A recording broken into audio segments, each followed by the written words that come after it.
জলে ফেলে দিয়েও কোনো লাভ নেই। তুমি তো আয়োজন করছো, ফেলে ফেলে কোনো লাভ নাই।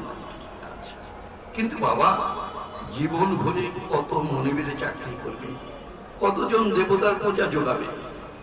পূজা তো একটা দুইটা না, দেবতা একটা দুইটা না, কজনের পূজা করবে?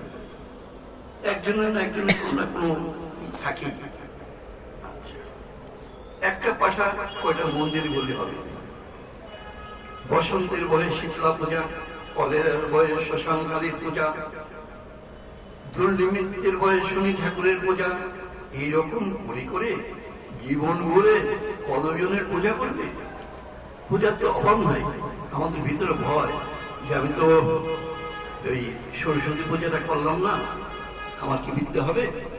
আমি তো লক্ষ্মী পূজাটা করলাম না, আমার লক্ষ্মী পূজা না করলে আমার ঘরে ধন্যলোক আসবে? পূজার কিন্তু বিবরণের শেষ নাই, আমাদের মনে সংশয়ের শেষ নাই। আমরা কতজনের কাছে কত পূজা দেব?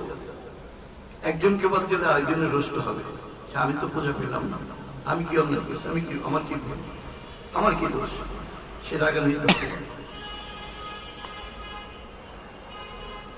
পূজা তো কোনো দেবতার হচ্ছে না, হচ্ছে তোমার ভয়।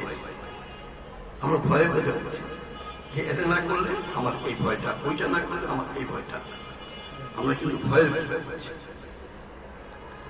তোমার ভীতিকে তুমি পূজা করছো, প্রীতির পূজা করি আমি, যে তাকে মনে প্রাণে নির্ভয়ে নিঃসংকোচে প্রাণীর আবেগে ডাকবো, সেটা আমার হচ্ছে না।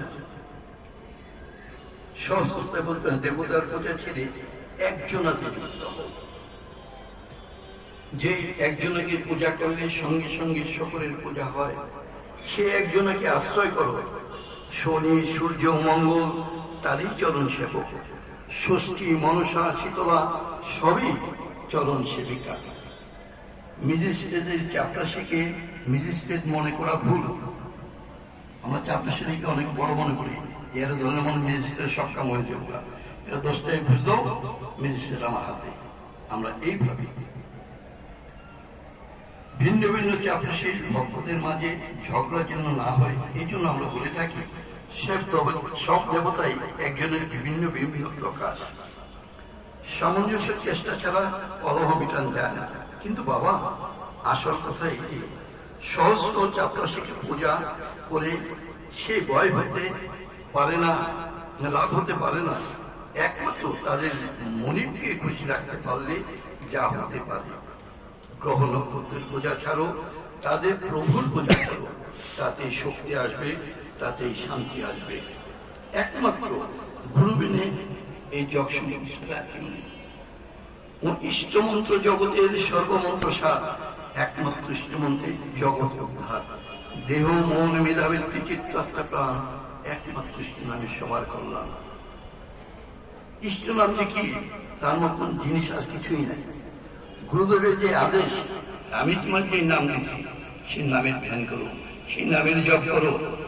একটা মানুষকে তুমি 100 টাকা দিয়ে সাহায্য করতে পারো না, তোমার মনে কষ্ট, তুমি তার জন্য সেই ইষ্টদেবতা গুরুর ইষ্ট নাম তুমি স্মরণ করো, নাম জপ করো, তার 100 টাকার জায়গায় 1 লাখ টাকার কাজ হবে।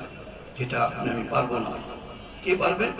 যে দিতে পারবে আমি তাকে ডাকছি, সে সব করে দেবে, সেও গুরুদেব।